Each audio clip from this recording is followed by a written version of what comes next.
Live from Hollywood, it's the Billy Masters Show. And now, please join us in welcoming the star of our show, Billy Masters.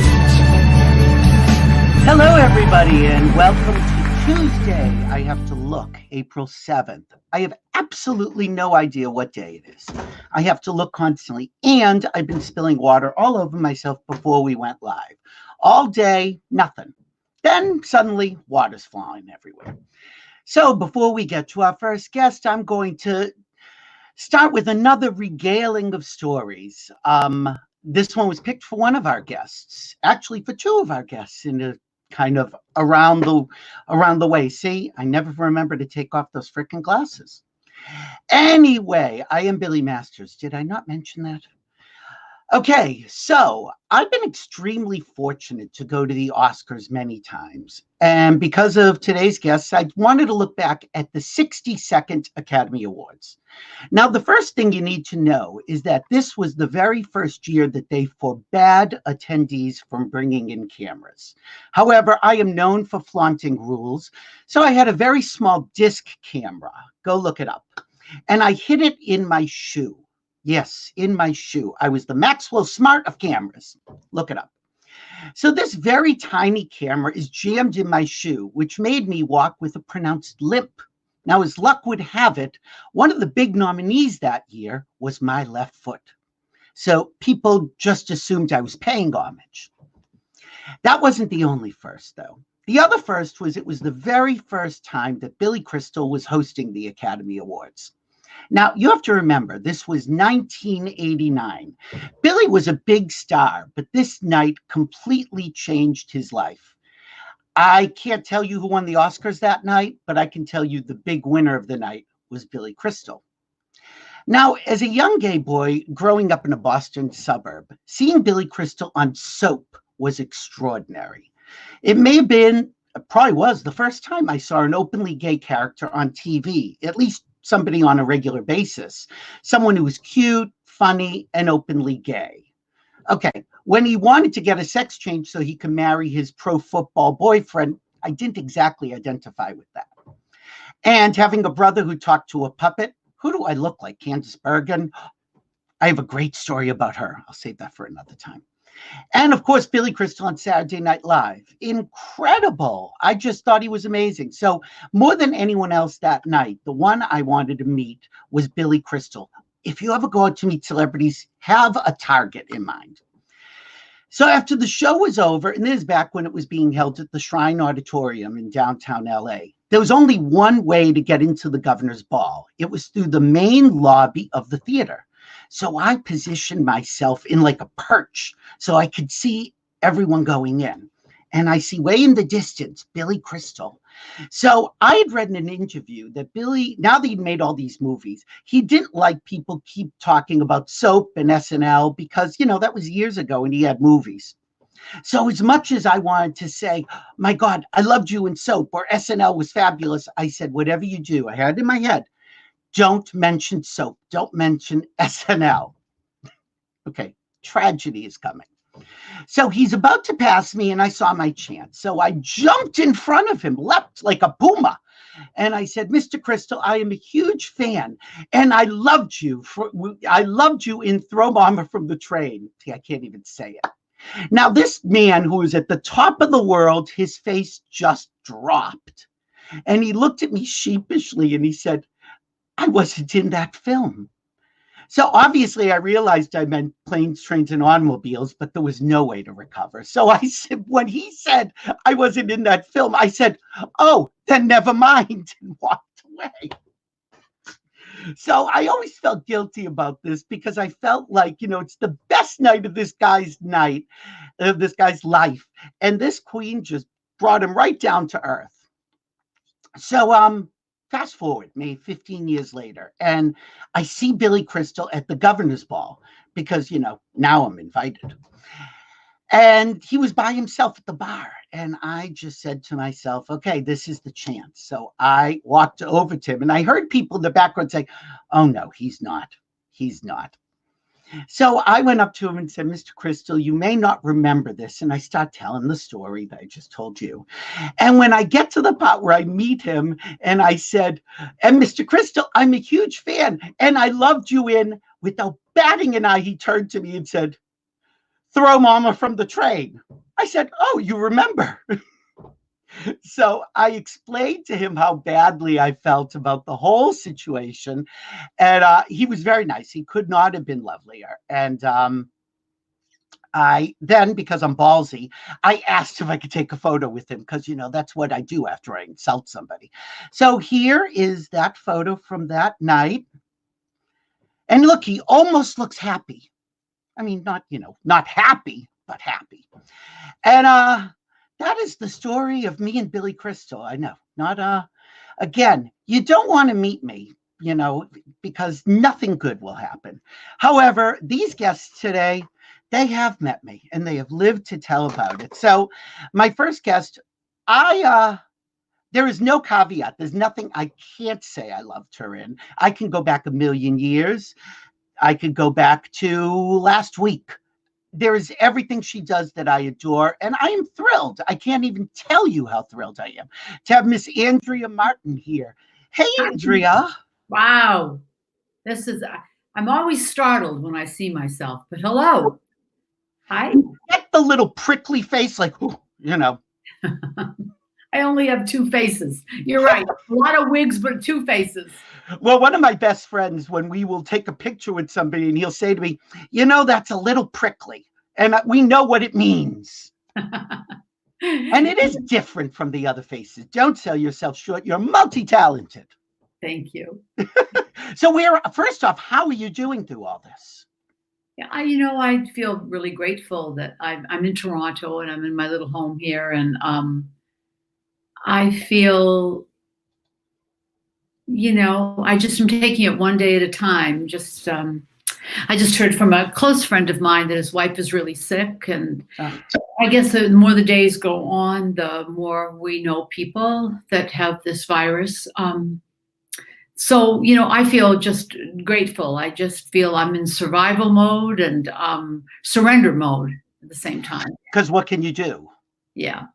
And yet you're doing quite a bit. You have really been showing up. I mean, there are people who are just kind of sitting home and either panicking or hunkering down or whatever. And I've seen you, I don't know how many times, on Seth Rudetsky and James Wesley's Stars in the House.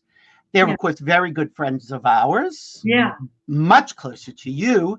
And they are raising money every day, twice a day, which I could never do. Twice a day for the Actors Fund. 7 days a week. How do I get you to be bigger here? I don't know how to do this. I'm going to just keep it like that. That's okay. 7 days a week. I don't know how they're doing it either. With great. And tell people what the Actors Fund is, because I know you've done a lot of benefits for the Actors Fund over the years. Yeah. So if you tune into Seth and James's show every day at 2 and at 8. 2 and at 8. They're my lead-in, which I love. Yeah. I was on it today because I was actually on the phone with somebody, so I couldn't watch it. The Actors Fund. So the Actors Fund helps people in every facet of entertainment. Ballet dancer, a lighting designer, an usher, box office person, a musician, an actor, director, everybody that's involved in entertainment. You can go to the Actors Fund and say, I'm really struggling. I need some help. And they also help family members. There's a beautiful home in New Jersey, the Actors Fund home, where people can go and if they're ill or they have Alzheimer's or they just don't have a place to stay. So it's there it is, actorsfund.org. So Seth and James raise money for this at 2 and 8. I think they're up to $150,000. Yeah, in literally 2.5 weeks. It's unbelievable. Yeah. So I think, what did I do? I came on as a guest when Tina Fey and Jeff Richmond were on it. And because Tina and Patrick Wilson, that's right. I came on when Patrick and I did Oklahoma together, and Tina and I know each other from Great News, which she produced and I was in, and the world of comedy. And what else? Well, we this past Saturday, we just did the play, Tale of the Allergist's Wife. Yeah.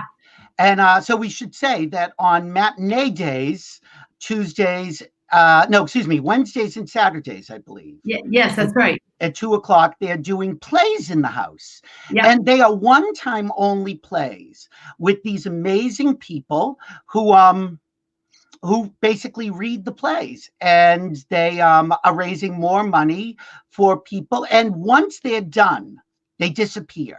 Yeah, I know. I wish that they didn't, because I had friends that wanted to hear it, but I'm not sure why. Maybe equity says you can't do it more. That's what the rules are. Now, again, I mentioned I flaunt rules, so I would like to share just a little clip because, that is what I do.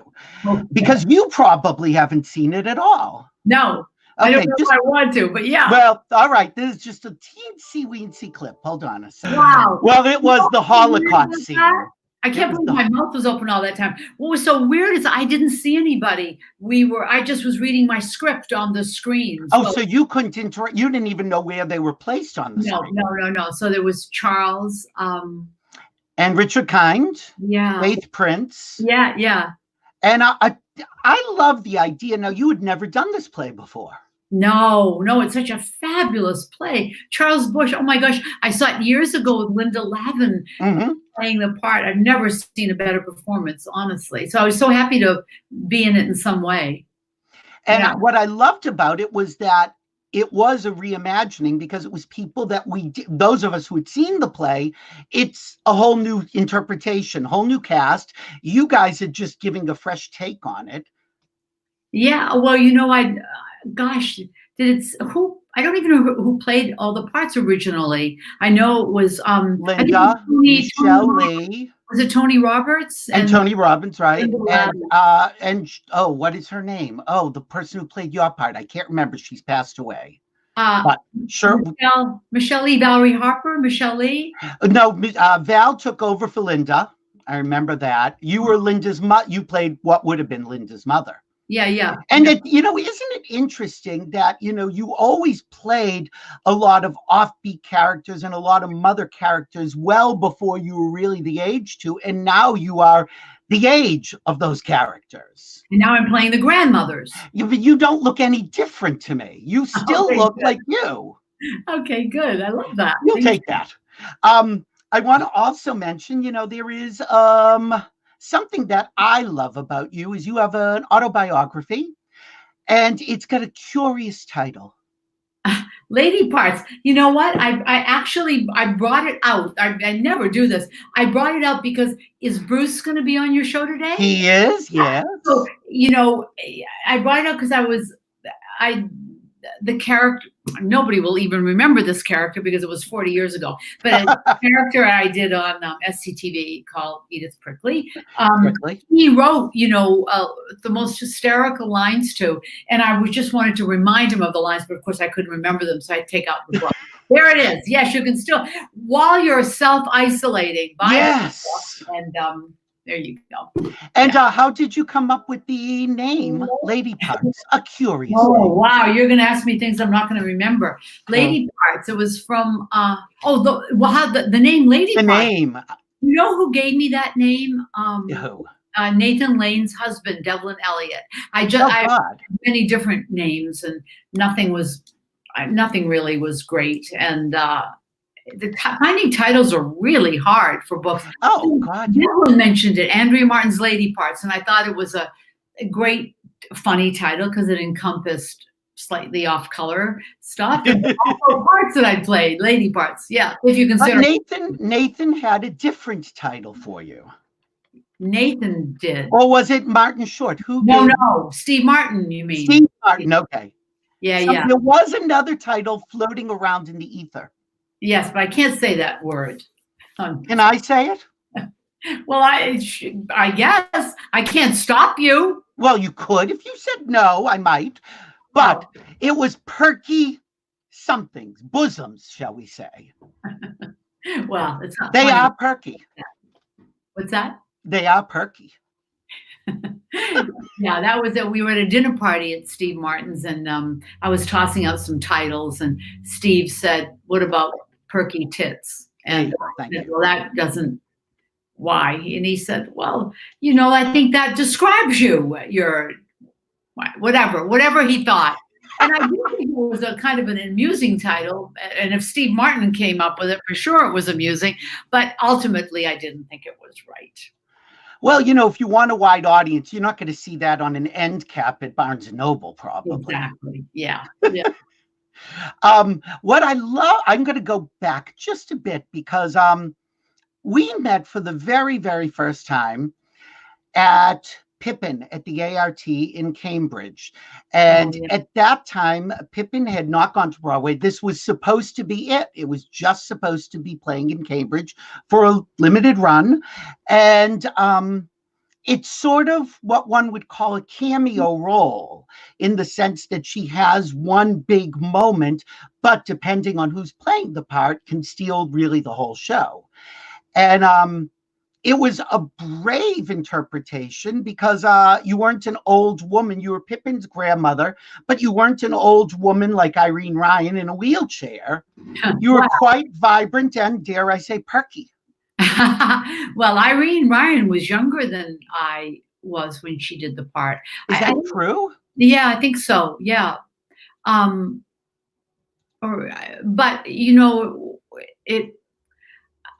I am a grandmother, so I didn't feel like I needed to do a cliche version of a grandmother. And also, that was how many years ago that Pippin and 65 was old then. Well, that's true. We had a whole different idea of what 65 looked like. Exactly. Yeah. So I wasn't interested in doing a kind of stereotypical version, or what was it really? I didn't want it to be a stunt. Right.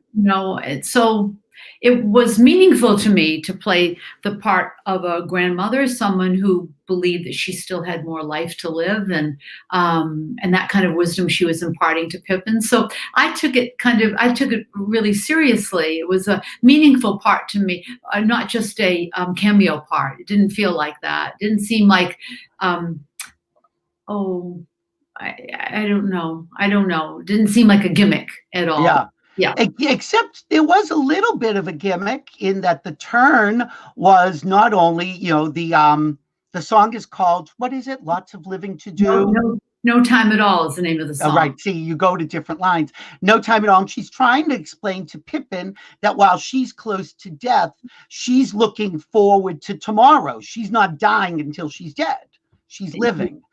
And she all of a sudden becomes an aerialist with the hottest Cirque du Soleil aerialist in the world, and shows death-defying trapeze. Well, it's not really trapeze. What is it? Trapeze? It was a traditional trapeze, right? No nets, and just two people on the trapeze doing a performance. Yeah. And how scary was that? That must have been, because you were pretty high. You were at least 10, 20 feet high. I think it was 12 feet high above the stage. Yeah. Or maybe 15. I'm not sure now. I don't know if it changed when we went to New York, but it was true. It was high enough. Yes, I was frightened. I went to circus school to learn how to do it, and then I was rehearsed and worked out all the time before we did do it in New York, because it took stamina. But I wasn't nervous in the performance because I was a character then. But when I rehearsed it, I was really nervous because I was aware of the stage. Yeah, and no net. But it was the best time of my life, really. And I loved all the kids I worked with, the acrobats from France. That's right. Shows in France. They're fabulous. And what I loved about it was that it's not only were you acting the song and singing the lyrics, they were actually seeing that acted out in terms of what grandmother who is singing these words is then going to get up and do this amazing routine. So it was really an amazing take on the whole thing. Yeah, I think it wasn't just about thinking I'm going to live before I'm dead. It really was teaching Pippin that you can't keep questioning things in your life. You just have to be in the moment and know that that the present is the most important thing, that it's time to start living instead of just thinking, what am I going to do and where am I going to go and who am I going to be? It's right now. And I knew that the audience, particularly my age, would really understand that. And so I wanted to connect with everybody, really. It wasn't just a selfish act of her trying to prove that she's got a lot to live. I really thought that it was a shared sentiment with the audiences who would come to the theater every night. So I just wanted to be a hopeful song.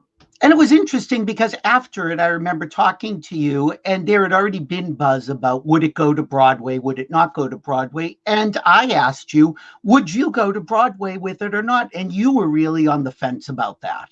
I was? I think this was early in the show, and I guess nothing had been planned as it was. It was during that terrible blizzard. Seth had come the day before, and I think you also were like, well, we'll cross that bridge when it comes. Oh, yeah. My gosh, never did I ever think I wouldn't want to do it. But maybe we didn't know if there was a theater, and we didn't know when. But for sure, I loved it from the moment I took. It was like the greatest gift in my life to be able to do that. So I can't imagine ever thinking, I don't know. Yeah, maybe I was just not, maybe I knew that we were going and I couldn't say anything. Well, certainly not to me, because I would have then told everybody, as I do. And what I loved, I thought I had the photo here, but I don't have it, was that day. There were all these kids that waited to see you after the show. There was like a group of 20 kids, and I think they were young actors. And you were the one they all wanted to meet. And I remembered watching you with them because we went out afterwards. So we waited till these kids were done with you. They wanted to take pictures. They wanted to ask you a lot of questions. It seemed to me that really they looked to you sort of as, I don't know, as an example, as a mentor for advice. Do you find that? Well, certainly in my career, I have talked to young people and happy to talk to them. But honestly, Billy, I think that kids that are starting out today know much more about how to have a career than I did. Oh, I'm so sorry. That's all right, my darling. I'm not going to shut it off either. How about that? Good God. This is like Richard Kind during The Allergist's Wife when his phone. Yes, it all happened. Oh my gosh, I'm going to put it in the other room. Hold on. That's okay. Oh wait, I'll show a clip. There you go. We'll show I think a clip. it only goes 4 times. Okay. Oh, all right. Well, we'll keep going. But actually, I was actually going to ask you. So, I think that kids really discovered you with My Big Fat Greek Wedding. I think it opened you up to a whole new audience of those of us who loved you were great to see you. But I think there were kids who didn't even know who Lainey was, you were, Michael Constantine, a lot of the people who really showed up and stole the movie. I was just reading a review and somebody was saying, this scene's great, this scene's great, this scene's great. Basically, any scene Andrea Martin is in is great. Wow. And I love when I see other people really point that out. How important was that for you in terms of working today? Oh, boy, I don't know about that. You mean, did that lead to other things? Yeah. Gosh, I don't. Because you were always working, but that was really high profile. I don't know if that gave me other work, but I just did A Christmas Carol on Broadway, and we were in the audience before the show started, giving out cookies and clementines, tangerines, and I would say 80%, 85% of the people that recognize me from My Big Fat Greek Wedding. So I think you're right about that, but I don't know in at the actual entertainment industry if that led to other things. I think the population out there might recognize me only for My Big Fat Greek Wedding, but I don't think that's how I got work afterwards. I think, from a lot of things that I've done, one thing just led to another. I just think that it seems to me you're always working and you really split your time between theater and television and films equally. Is there a medium that you gravitate to because you really come from live and you Yeah. come from improv with SCTV and writing and character work, Mhm. which you seem to have been able to do in all the medias, but what do you respond to the most? Well, I guess theater is my first love for sure. But lately I've been enjoying doing television again after 5 years. Um, yeah, I guess, yeah, I think theater for sure is my favorite. Um, I love the camaraderie of the actors, and it brings me back to my early roots doing children's theater in Portland, Maine, and when I was only 11, and it's sort of an instant family. It stays with you forever. And the cast, we just did a Zoom thing with the cast of A Christmas Carol, and Oh, wow. and we're going to do a reunion with Difficult People at Seth and James's show, or maybe I shouldn't announce it. That's okay. And SCTV. Yeah. So I think theater is my favorite for sure. What I love is that you're very specific with your choices. Like when you latch onto a character, I look at scenes. Since you can't see clips, I'm not going to show another clip, but there are clips in your work that I look at and say, that's not on the page. That really is informed by figuring out who the character is and then really finding those nuances in those moments from your own work. And it seems to me that being a writer as well gives you a little bit of an advantage in doing that. I don't think of myself as a writer, even though I wrote a book. Lady Parts, myself as a writer. Available in hardcover and paperback. Right. No, I think of acting as a math puzzle. Really? Yeah. Yeah. And in math, you have to be really precise, and you can figure out different ways to do it. But I do think of it always as solving something, and it's exciting because of that. So whatever way I choose to act in a part, I guess the excitement comes from trying to find different ways and different specific ways to do a part that maybe somebody else wouldn't do. So, and it also, I guess, when you think of it mathematically, you've got what's written, you've got your talent, you've got the direction, but there are other things missing to get to that result. And so those other things is really your job to find. Yeah, I love that part of it. And there's more time in the theater, right? There's weeks, 6 weeks, 8 weeks of rehearsal. So there's time to explore different ways to create a character. And so it's much more satisfying than doing something really quickly on television or film, for me.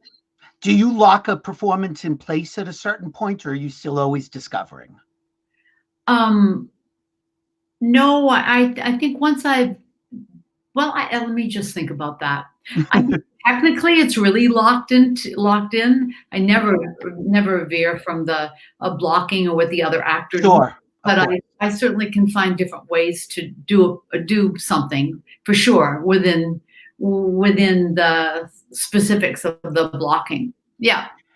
And when you've done a part that somebody else has done, and I think I'm going to go to the most obvious recently, which was Frau Blücher in Young Frankenstein, which is such an iconic role played in the film by Cloris Leachman. Do you feel that you have to bring some of that performance, or do you feel that you can discover it yourself? Well, I always work on something first, and then I'll go back and look at what the film was. I looked at Cloris Leachman maybe 3/4 of the way through rehearsal. I found it valuable, things that, moments that she brought to it, or maybe the tone, and so I found it valuable to incorporate into my creating of the character. But ultimately, I'm just not a good enough impersonator. So I really forget very quickly what somebody else has done. But I do find it, I did Rose Tattoo at the Huntington Theater. Oh, sure. And I watched Anna Magnani's performance just forever and ever. And I thought, oh my gosh, if I keep watching this, what if I just copy her? But I can't, I can only be honest to myself. But I felt it was valuable looking at it, the passion that she brought to it, and the tragedy amongst the comic take on the Rose Tattoo, or I guess it was Tennessee Williams' only comedy, really. Right. It was tragic also. So of course, I thought it was valuable to look. So I love looking at, when I did Noises Off, I went back to the Lincoln Center and the Performing Arts and looked at Dorothy Loudon playing that part. So I think it's really valuable to look at people that have performed it, but ultimately I let it go because I just have to be me. Well, and I think in a theater, people are going to also know if it's not authentic, if it's not coming out of you. They read that really easily. Yeah. So, yeah. Well, speaking of theater, we are joined by somebody who, now again, I'm not sure if you've worked together. I guess we'll find out in a moment, but we've got the fabulous Hello, Bruce here I am. Hello, we did work darling. together. In fact, it's on the wall behind me. What? Hold on, wait, let me get to the bigger one. Nude, totally nude. Oh, yes. I can't take it down. It's anchored in there. Okay, now Andrea's got something for us. I brought up my book because the funniest lines I've ever said, you wrote. Right. What can I say? I won't deny it. You remember this line? Let me see. First time I met Mr. Prickly, I saw him in the touring company of Hair. He was playing the role of Wolf. He did that famous nude scene at the end of the first act. I took one look at him, and that's what I said. Woof! He proposed to me that night. What he proposed, I'm not prepared to tell you, but it involved 3 girls from the show, a trapeze, and a Shetland pony. That was my introduction to show business. Unfortunately, that's not what the Vice Squad called it. These are my favorite lines forever. Before I came in here, wait, what was it before I came in? What was it? Well, it was a joke about the leopard skin coat. Yeah. Wait. About how many animals did you have to kill to do that? To get that coat? Oh, she's looking for it in the book. I came in here, a group of animal whatever, were out there. They yelled at me, Edith, do you know how many animals had to die so you could wear that jacket? I said, do you know how many animals I had to sleep with to get it? And the punctuation of the ha! Would you please write for me forever? You are so funny, Bruce Vilanch. Wow, thank you. I'm sitting here now deciding, do I want the reflection in the glass or all the chins? Which one? I know, it's so hard. There we go. Okay. So I have to, once again, Andrea is the best looking person in the bunch. Who is? What? You. I'm the blonde. Andrea. Andrea's making us all look good. Wow. I think we all look fabulous considering we're in our early 90s. Tell me about it. Well, the two of you have something in common, that you have both appeared in Hairspray. Now, Andrea only did it on, actually speaking of live, you did it live on television, where Bruce, however, played Edna nationwide and on Broadway. Now my light just went out, so there we go. We're back. Oh, there you go. There you go. Thank you. And it was written by... You've inspired me. Now I'm bathed in the Ellen DeGeneres glow. It's all about lighting, I've discovered. But the Hairspray was written by somebody who we also have here, Mr. Marc Shaiman. Oh my God. Wow. I know. How are you, Marky? Oh, Oh, I know. I haven't asked since I asked Andrea. Mark, Bruce, let's start with Mark. Mark, how are you enduring in these trying times? I'm lucky to have a house up in the country with a fenced-in yard for our dog and a loving, gorgeous husband who takes care of me. Just had a birthday. So I can't really complain. Oh, Mark, I didn't realize you're up there. I'm so happy to hear that. He has the best videos of the dogs playing. Who's that black dog, Mark? He's a friend. Our neighbors come over and we stand, 30 feet apart, and we let our dogs play. It's so beautiful watching them play together. It is. There's something so zen. I could watch it all day long. I think I have. Hi, Bruce. And- I saw Bruce Hi, at my 60th birthday party, but I only saw you across the room. I know. It I was remember waving you up to come join us. We had in the production number, exactly right. Can't Stop the Beat We were ever. surrounded, and I don't know I know what I was. I was surrounded by people I hadn't seen in 60 years. It was amazing. Fabulous. Fabulous night. And Bruce, how are you doing during this time? You're in West Hollywood, I assume? I am hunkered in Hollywood in my man cave, Yes. reading, writing, streaming, and falling in love all over again with porn stars long dead. And certain vegetables, I believe. I've watched so much porn. I'm done now. I've gone on to Animal Planet, and they cut out the good parts. Okay, Bruce, how Yeah. did you come to Hairspray? Because you were the first replacement. Actually, you weren't the first replacement. You were the first I was the national first tour. person to do it after Harvey, unless maybe I don't even think any of the understudies went on in New York. There was actually Michael McKeon did it. Well, no, he did it in New Yoror, but I did it on the road. Oh yeah, you were the first did it on the national road. I was the first one. I was the first non-Harvey to play it, and I auditioned for it. Although I have to say, Scott Whitman initially called me and said, "Would you be interested in doing this?" And coming in for it because he had directed my one-man show off Broadway at Westbeth. And We're the queens behind the scenes. and written special material by Shaiman Whitman, my opening number. They're known for that. Just to say, we are the queens behind the scenes. And so I auditioned for it, and I got it. And it was great. I love touring. I mean, I was happy to do it.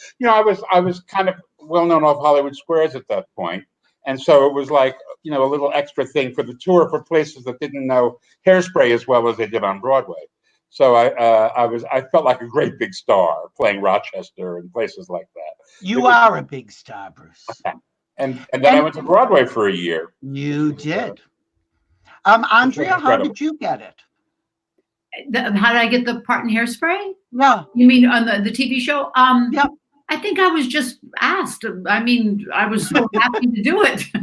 Maybe Mark knows. Mark, how did you get it? Time that there was a moment where I thought I was going to do the movie and it didn't work out. So it was really nice finally to be able to play it and to play Ariana Grande's mother. So good. It was cool.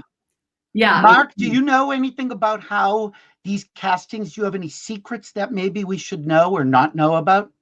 There's no secrets. I mean, Bernie Kelsey and his crew who are casting, they supply you with lists of how about this person, how about, and Andrea was on the top of the list. And of course we were like, yeah, probably with Andrea, it wasn't even like a list. It was like, do you think we could get Andrea to do it?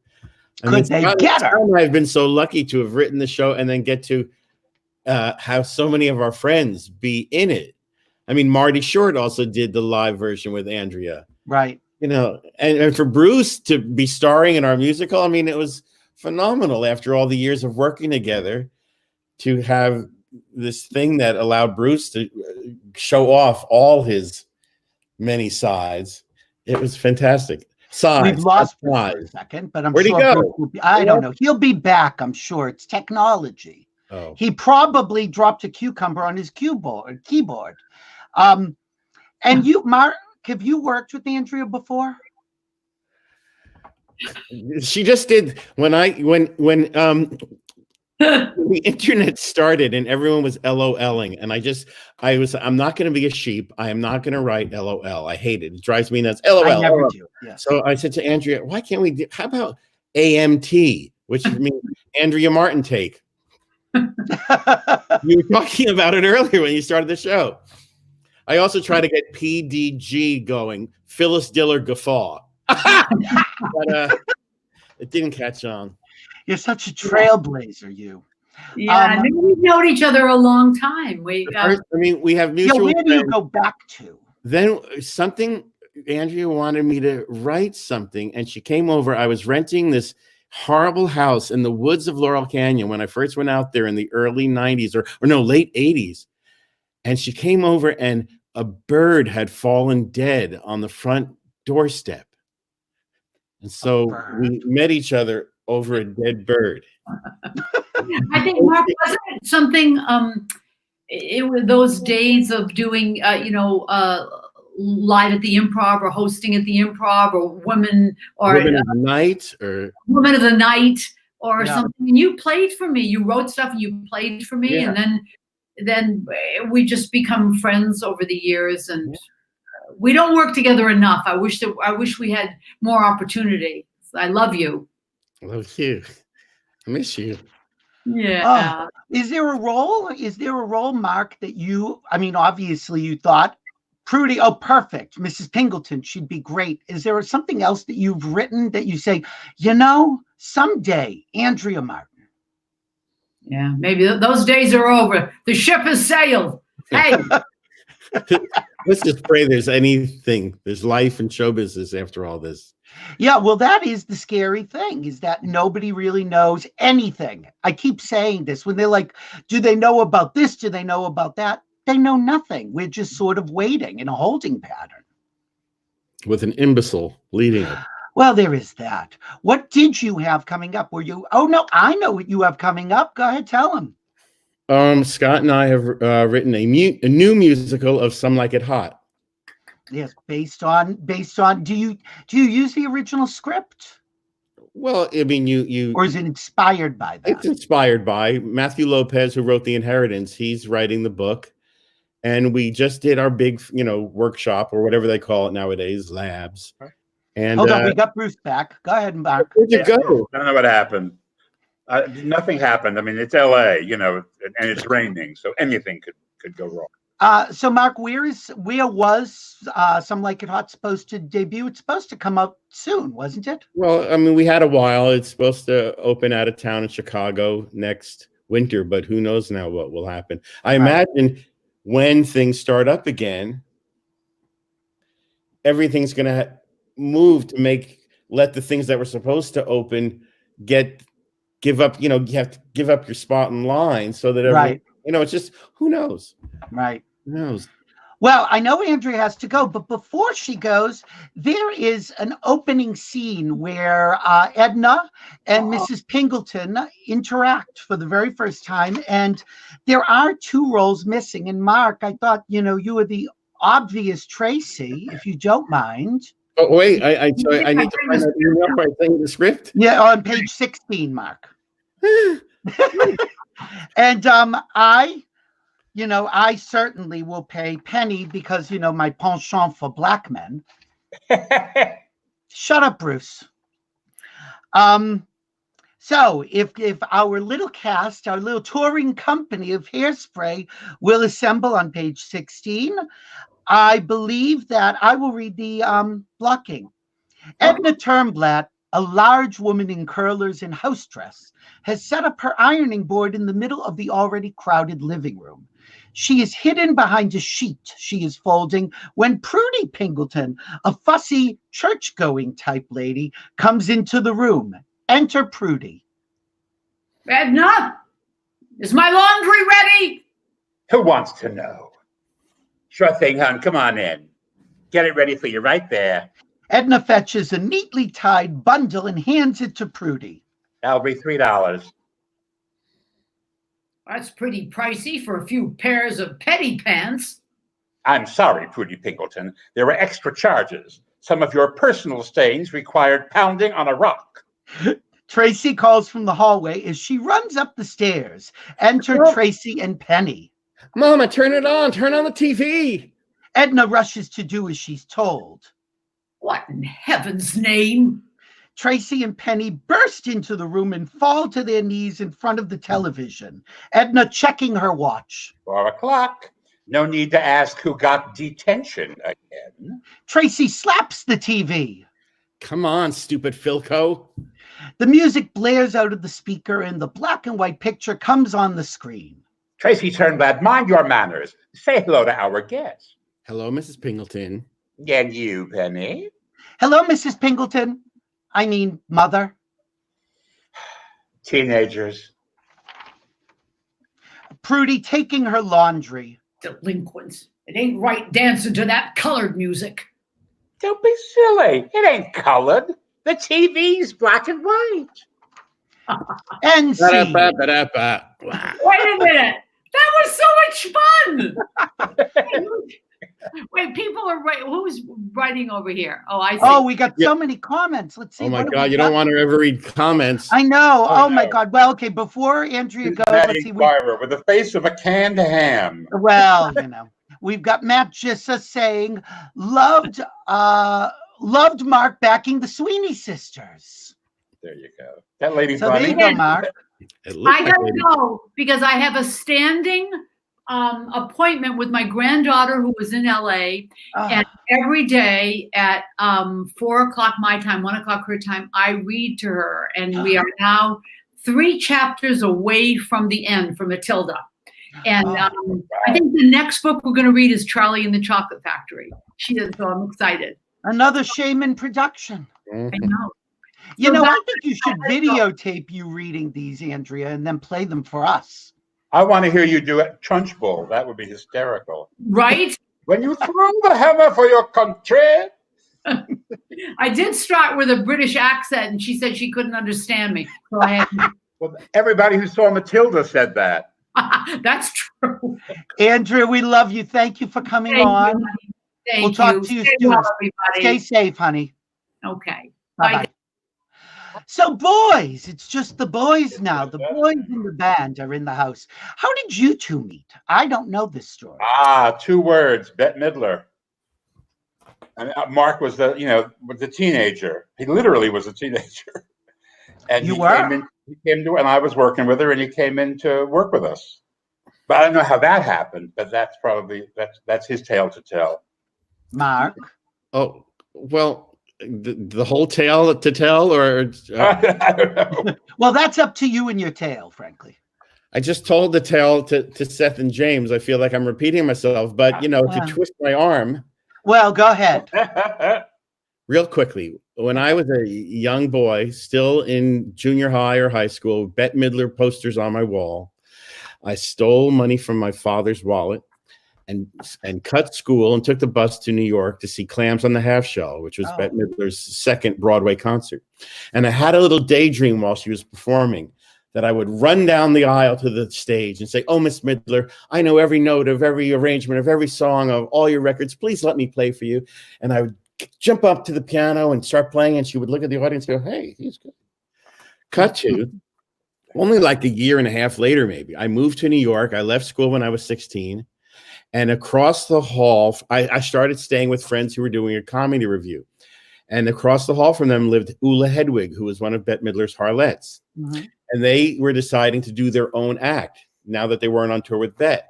And so there I was. I knew all the harmony they wanted to do from listening to all Bette Midler records, so obsessively. And I was across the hall and would work for nothing. I was 16 or 17 at that point, maybe. And so I became the musical director. The show was a hit at Reno Sweeney. And what was the place in LA above the disco? Studio Backlot? Studio One. Yeah. Yes. So Bette then said, "Girls, come back on tour. I'm going to do a small club tour, the Copa Tour, and I'll let you girls open the act." And so I was flown to LA by the girls to teach Bette's band their material just one day. And so I taught them the material, then went and sat on a couch at the back of SIR rehearsal studio. They're up on a little stage rehearsing, and in walked Bette Midler. And they start rehearsing and they're singing. And then Bette says to the band, "Oh, let's try No Gesturing from my third album." And they look through the music and there's no music here for a song called No Gesturing. And Charlot went over to Bette and said, "You see him back there?" Bette said, very Norma Desmond, "You there? Like, can you play No Gesturing?" And I actually got to walk to a stage and say, "Oh, Miss Midler, I know every note of every arrangement of every song on every record. Please let me play for you." So my dream literally came true. And you had the perfect line reading, I'm sure. Oh, well, of course. And what was that, like 1978, 79? I don't know. And you would have been how old at this point? I think I was maybe 18, but might have been 17. I mean, in ballsy. Now when I think of it, I see friends' kids who are 16. I think, I moved to New York like that? But it just was, I was just full of show business and full of shit. But willing to pull it off and just go for it. Mr. Vilanch, how old were you when you moved into show business? Oh, well, I was a child actor. I was Correct. never a child star. We'd be having this conversation in rehab. But I was a child actor, and then I kind of, I was older. I played older, and I was heavy, and I had a deep voice. So I was reading against people who were the real item, the Paul Sorbinos and the Jimmy Cocos of the world. And so I realized I was never going to get cast. So I started writing, and I got into it through that. And I never stopped performing, but so I was always kind of doing it. It was from the time I was little, actually. I mean, my parents encouraged me because I was happy when I was, dancing around the stage. I remember now. You played the Artful Dodger, right? It was the Fartful Dodger. It was I didn't do that. You didn't play the Artful Dodger? No, I didn't. I know I did all the Stubby K parts in Summer Stock. Oh. I did Marion Sam and Little Abner, and when I could hit those notes, I did Sit Down, You're Rocking the Boat, and that kind of stuff. I played all those kinds of things, but I never played kids parts because I never really came. What was it? I always looked like somebody's, strange uncle. Fester would have been great for me. See, there you go. There's a role. There you wanted me to shave my head to play Fester. I told the story at the top of the show. Are you crazy? What? For this money, what are you crazy? Shave exactly. this? Look, you shaved off your beard for Mark. I tried. I tried to convince them that Edna could have a beard, and they said that's a little too John Waters. They said we can convince the audience. Jack O'Brien, the director, said the audience will make the buy that it's two men, but not if one of them is a woman with a hormone problem. So I didn't get to shave the beard. So I shaved the beard, and I've never grown it back because I live in Hollywood, and people say, "Oh, you look younger." I said, "That's it. Okay, fine." You're done. I told the story at the opening of the show about meeting Billy Crystal at the first time he hosted the Academy Awards. Now, if I know my Hollywood history, the two of you worked on that show. Is that correct? Yes. Actually, not the first one. The very first one, Mark, was the medley in the first one? The first medley? Yeah. No. I had done the Alan Carr show the year before. The one before, right? And so I had to maintain a safe distance. Yeah, I have stories about that night too. Isolation. So we'll do a whole episode about that Oscars because that was crazy. Now, Shaiman, you weren't there that year. His first year, I had worked with Billy, I guess, on the Grammys, and then on the first year he did it. He just did it, and then the second year he brought me in, and that was the Jack Palance year. So, and the two of you though did how many with Billy? A lot. No, well, he did 8. So I think I did 6 of them. And Mark, whose idea was it? I mean, there were other people.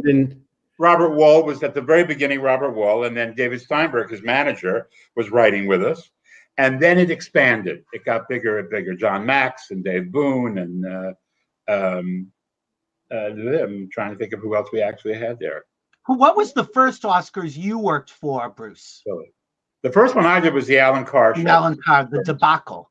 Shaiman? Rob Lowe Snow White show. Yes, vividly. I had done a few things before, when Bet was on, and I'd written for her, and I'd written for Shirley MacLaine and a few other people when they did individual things.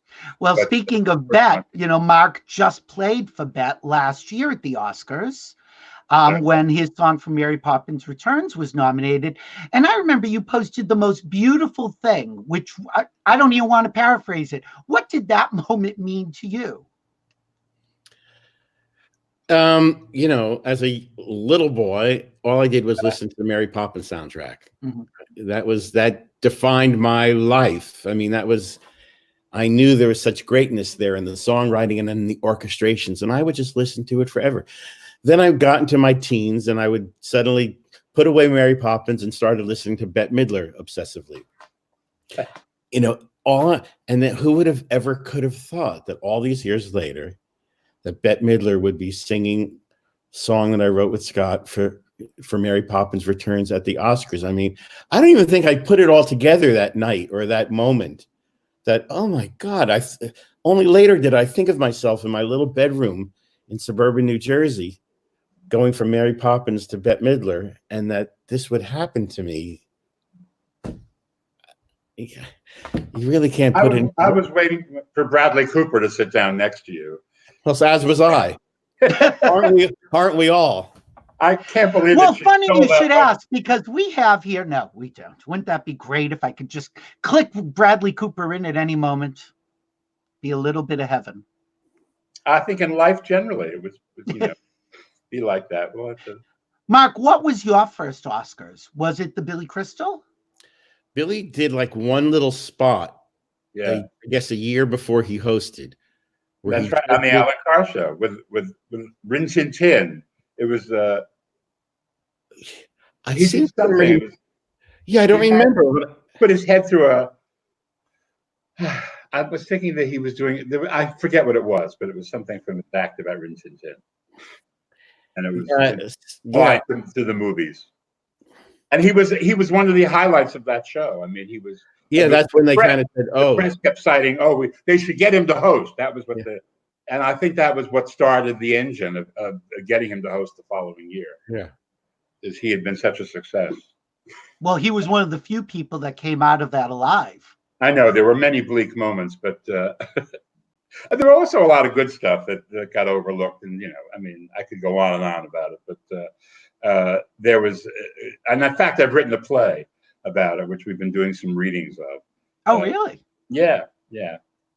I think that show got a lot of a bad rap. I think it was how it was presented, the timing, the fact that the juxtaposition of the old stars and the new stars, it was a little bit crazy. And it's funny.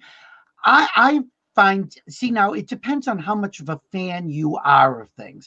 I look at these readings that Seth has done, or us reading Hairspray or whatever. I think as a fan, that's fabulous. But some people would say, oh, I'd rather watch the movie, or I want to see them the way they were or in costume. They don't have that imagination. And I think with that show, you had all of these old stars pretending to be at, was it the Coconut Grove, Bruce? The Coconut Grove. And it's like, there's Dorothy Lamour, and she gets up to hula, except for it's an old woman with one dead eye and a bad hip, and trying to hula and being dragged off by the gayest chorus boys I've ever seen. I thought it was hysterical, but I think if I asked my parents, they'd be like, what the fuck is that? I think, it was an interesting idea, but he made the mistake of not looking at those people before they. I mean, when they all began showing up, it kind of became clear that they couldn't do. They weren't who they were, with a few exceptions. Sid Charisse looked fabulous. She did one of those high leg kicks, I think. Yeah, right, exactly. But Sid did that. It was a mistake. It was like the other number in the show, which was Young Hollywood, which was children of famous people and current. Young musical stars. I mean, movie musical. Ricky Lake was in that number. Ricky was in it. I remember Ricky. One of the few who could actually do it. And it was a mistake to just cast people because they were related to famous people. Who do they think they are? The Golden Globes? Well, there was that school of thought. Mark, speaking of Hairspray, when did it come to you that watching the John Waters film, this could sing? Aside from the fact that it was musical already inherently with the dancing. It was the brainstorm of a woman named Margot Lyon, who just lost passed away, unfortunately. She just had a flop on Broadway. She had a terrible cold. She was very depressed. So she sat in bed and she went and rented a bunch of videotapes. Remember? Blockbuster? I do. And one of those was Hairspray, and she just had 5 minutes in, she was like, "Eureka! This should be musical." And very luckily for me, I had just done South Park, Bigger, Longer, and Uncut. Yes, which was a big movie musical and theatrical. And luckily for me, that had my name on the lips of Broadway people talking about why isn't he in New York writing musicals? And so Margot asked enough people who just kept saying, you should try this guy, Marc Shaiman. I almost said this kid, Marc Shaiman. Well, you were. I wasn't a kid You anymore. were a kid, though. You'll never be a kid again, kiddo. And I happened to be at the end of a decade of film scoring where I was dry. I had nothing. I just kept getting the same kind of movies. And I was sitting across the room from the piano, just staring at it, not wanting. I actually started taking antidepressants then because I was like, something's wrong. I'm just depleted. And her phone call came just like, like the angels singing. And then she said, and who would you want to write lyrics? And I was like, I write lyrics. Damn it. Why doesn't anyone understand? But on this one, me and my partner, Scott Whitman, must write the lyrics. And I won't do it unless we're writing the lyrics. And she says, well, I know your music from movies, but I don't know your lyrics. So would you guys write some songs on spec? To prove that? She also was scared that we were a couple at the time. And that actually scared her, I think, more than anything. Was like, will rehearsals just fall apart when they have a fight or something, which never ever happened. Right. But we went off and wrote a few songs on spec, and they're Good Morning Baltimore, Welcome to the 60s, Big Blonde and Beautiful, and I Know Where I've Been, which are still sort of the tent pole of the whole show. And from then on, it was just heaven. Bruce, when did it occur to you I could play that role? Because I'm sure you must have thought it. Yeah, but I'm not serious. I went to Seattle where they tried it out because it was, I love these guys and it was a big deal and I wanted to show support. And so I flew up and I saw it and I was totally knocked out by it. And I was sitting there. I said, gee, I could play this. I mean, she doesn't, I can sing as well as Harvey, and she doesn't have to do a whole lot of real dancing. So I could probably get away with this. But it never occurred to me that would happen because, it was Harvey, and who knew where it was going to go? I mean, I knew it was going to be a hit, but and so it was all through the thing, the run on Broadway. I just kept thinking in the back of my mind, this could be something, but I didn't want to, lean on anybody or do any of that kind of stuff. And so when it came out, when it happened, I was suggested, I was thrilled. And I thought I was glad I kept my mouth shut. For a change. Did it occur to you, Mark? Oh, Bruce. I don't, well, sure. I mean, it's really a no-brainer. And it was also a very hard part to cast because things would be different nowadays. But at that time, actors didn't want to, get in drag. They didn't want to play a woman. Bruce, on the other hand, had we just needed certain men with a certain amount of meat on their bones who were funny and would make an audience love them. And Bruce was a no-brainer. How many years did you play it, Bruce? It was the greatest. I had the most fun. It also touched an OCD button I didn't know I had. You were talking to Andrea earlier and asking her if you lock things in or if you discover it every night. I enjoyed having it locked in. I enjoyed going there 8 times a week and doing it because I knew it worked. I knew the blocking. I knew it worked. And sometimes I would think, I should change this, I should change that. And Nathan Lane says that you hit a wall after about 6 months. And he says, and you start thinking about maybe you should play something differently. And at that point, you notice everyone else on stage is looking at you because you've missed your cue. Because you're so busy thinking about how you're going to act this, that you're forgetting to act it. And of course, your body will save you at that point. Your muscle memory will kick in. And because occasionally, when Nathan says, we call it going into the white room, which is where you suddenly go, I have a line here. I don't know what the hell it is. And you kind of look at people desperately, like, I know it's and so once or twice that happened to me, and I would play the subtext, or I would say a line that was like it. That had different language, and that I'd notice all the eyes widening on stage, like, what is he doing? But so I laid off of that, and I just got into the groove. Some audiences were having more fun than others, and they gave you more of a lift.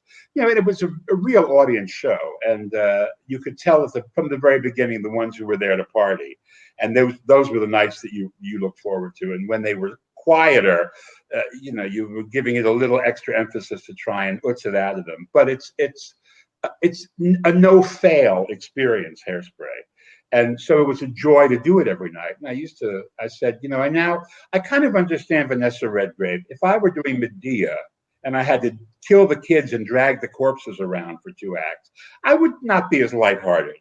Sort of understand where she's coming from. But Edna was just the most fun to play. The hardest part was off stage, because whenever she goes off stage, the squad jumps and changes the wig and the shoes. And I mean, she starts really? as kind of a sloth, and by the end of the show, she's presenting at the Academy Awards. So that progression is fun to do through the show, but it's exhausting. The most peaceful moments when you're on stage. Did you ever did you ever almost not make the fast change? Yes, once, because we had a sub. There were three people doing the 60s, 45-second Welcome to the 60s change. And they gave me Tracy's shoes. Of course, they're matching, their mother-daughter look. And it was Carly Gibson, whose feet were smaller than mine. And I had to play Welcome to the 60s in Edna's flats from the first, which I had just taken off. And so and that made me like a hair later than usual. The door flies open and I wasn't there. And again, the eyes widening on the stage, like, oh, what's happened? She's had a stroke. And then I came. Did you find, Bruce, doing it on the road, was there any city that was not as receptive to it? Because I've seen it so many places, and it seems to me really modern day musical classic at this point. Yeah, they were all receptive. They were all different. I mean, obviously, Rochester was. I keep going to Rochester. It was Thanksgiving week, and it was a huge old barn of an auditorium, and so they weren't terribly thrilled. But there's a great line in the script where in the middle of Timeless, the duet with the husband and the wife, where they pause and something, and she says Shabbat Shalom, Edna. And some towns, in New York, that was a big laugh, but in places in Providence, Rhode Island, it wasn't so huge. And so that was when I would look out of the audience and I would go, 6 Jews. And I would count them. 1, 2, 3, 4, 5, and then. So we covered the fact that there was no laugh in a lot of those places. So that was the only time really I ever noticed a difference. I mean, they go for it everywhere. What about you, Mark? Have you found that it is universal? Yeah, there's something magic about it, because I have now seen it everywhere you could imagine. And you look at the audience, you know where you're at, and perhaps I'm socially putting people in a box, but you figure, I don't know if everyone here is going to cotton to this, but there's something so wonderful about the story that John Waters created and the joy that we all brought to musicalizing it, that people just fall under its spell. And suddenly you're there in the second act and they're singing this song about marriage, and everyone in the audience is relating to it as a couple. And you know that there are these old married couples who are loving this moment, and they have completely bought into the fact that it's Wilbur and Edna, and they're not much thinking about the fact that it's a man playing Edna. And they're even enjoying the little bit of fun as they remember that, but they just have bought into this couple. The only time I ever heard anybody not do that was on the ships. When it was on Royal Caribbean, they did the 90-minute version, and Jim J. Bullock played Edna. And he said they would get complaints from people saying it's an interracial romance. We didn't know that. Or the interracial part was the issue. I mean, wow. it was truly bizarre, because we used to say, Jack O'Brien always said, it's a subversive show. We are, because they are, even people for whom that would be a concern, overlook it, because it's one of those things that it's a mind changer for a lot of people. I think it's so which is interesting. amazing It to never consider. occurred to me that it's interracial. Like, I mean, it obviously it's Yeah. occurred to me, but it's the last thing I would think somebody would have problems with. Like on a list, Only on a it would be ship. number 5. Only on a ship for 2 reasons. One is that, they're mostly trailer parks at sea. And second, they're getting it for free. It's just like it's the Tuesday night show. And so they haven't made any investment in actually going to see it, either financially or emotionally.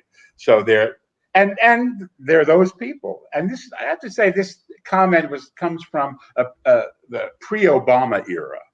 Oh, I mean, it was an old, but it's the only time I ever heard anybody say anything about Hairspray that was not, God, I had a great time. That was something. Mark, what about you? Yeah, and I've seen it like in Johannesburg. Johannesburg. That was the most pins and needles kind of moment, because although apartheid is long gone, it really isn't. Not unlike Trump's America.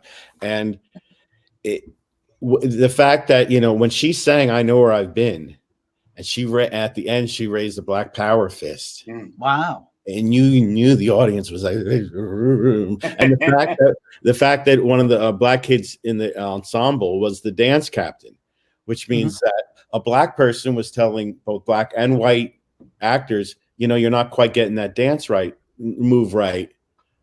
There were moments we would have some very strange stage managers reports. Really? So-and-so was not at the show last night due to the shooting. I mean, like strange thing. Shooting. But during that 2.5 hours of the show, it did seem like the world was right. That's what I think the show does. I mean, obviously I've known it from the beginning, but I've seen it with various audiences. And I've always thought that it is a uniting show on so many levels: generational, obviously racial, gay, straight. It tackles even more than the John Waters film, if possible. I hope you'll have your friend Jennifer Lewis on, and she can talk about the day that she lost her voice. I remember both of you telling me about that day. Yeah, I'll never forget it. And you were just like, what? It happened. Charlot lost her voice. It happened to Charlot, yeah. It happened to Charlot on the road, somewhere on the road, in the middle of Big Blonde and Beautiful. Oh. And so her understudy had to do the second act. Not an easy role. It's funny. I think that role, because I've watched so many people playing so many roles, as you both have, and for some reason it seems to me that that's such an isolated role, and yet all the focus is on that person at that moment, and it either works or it doesn't. That person really has to galvanize everything in a really short scene and carry a lot of emotional weight and vocal weight. Yeah. She comes on at the end of the first act. Right. It's, again, we talked to Andrea about cameo roles, and you need somebody who can really hold their own with a show that has already gone on for, say, an hour. That's a tough thing to do. I remember Darlene Love. She walked into the White Room, as Bruce called it. Yeah. When Motormouth enters, her first line is she comes to the door and she says, "There's platters of tunes and of food on the table. What else would you expect from?" And then everyone on stage yells, "Miss Motormouth Maybell." Well, one night Darlene Love came out. She couldn't think of it, but luckily something in her mind said they need to say Miss Motormouth Maybell. So after what probably seemed like 3 minutes, she said, "Who am I?" She was famous for the White Room. She would. When Darlene did it, how long? Like 9 months? A long time. Yeah, she just before Jennifer. Yeah, I think right before Jennifer. Yeah, because I remember going to her last show. There was talk of like a passing of the torch, which never happened. But Jennifer was at her last show, and she was at Jennifer's first show. I remember. Right. So was your mother. Now that I think of it, Mark. My mother. She was with us that first night. Yeah, I can't remember. I don't remember anything. Do you remember anything? I do. Flashes. You know, it's funny putting this show together, and Bruce will appreciate this. I'm looking through, I have a folder of like celebrity pictures of things that I've been to with famous people. Every other picture is with Carol Cook. No idea why. Hair color, that's something you remember. Well, it also, when you're looking at a long thing of pictures, that hair pops out at you. I will say, just a very funny, quick Carol Cook story is that I was talking to somebody who helps her, and to see how she and Tom are doing during this time, because it's the older people I worry about. And he called Carol, and she picked up the phone and said, "We can't talk. We're watching Turner Movie Classics. Limpet is on," and hung up. And I said, well, priorities. We've got some comments. Scott Nevins are all of our friends. What a great trio. Thank you, Scott. Hopefully you're in Palm Springs. His wedding is postponed for now. Ryan W. Love you guys. I don't know Ryan W. Anybody? Ryan W. Just so many people. Russell Todd, who I know Bruce knows. Yeah. Loves us all. It's been lovely. We've had this and yes, I think, Mark, we will have to bring you back for Jennifer. God knows. She's not completely happy about being in front of the camera. She's alerting. My favorite thing is she has gone up and down the street to find out who lives in which house, take a photo of them with her cell phone, and she wants to distribute whistles in case anything happens. So that's Jennifer. She's the little round neighborhood watch.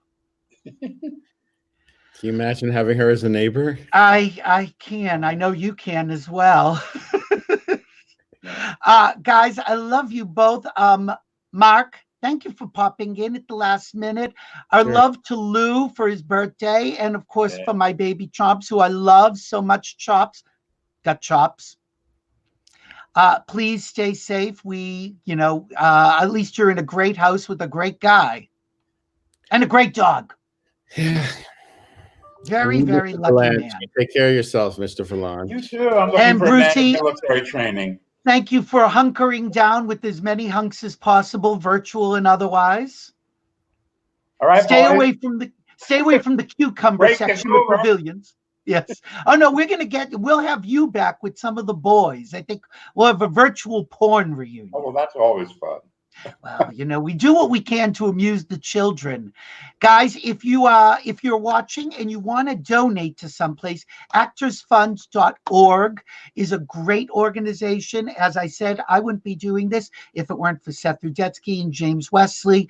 Watch them every day for 2 o'clock, 8 o'clock p.m. Eastern. And then, of course, on Tuesdays and Thursdays, click over to me. I'm here. And of course, go to billymasters.com for the latest. Watch these shows. They will live on forever. God help us. For Mark, for Bruce, and for Andrea Martin, good night, everybody. Be safe. Take care. Bye. Bye, guys, and thank you.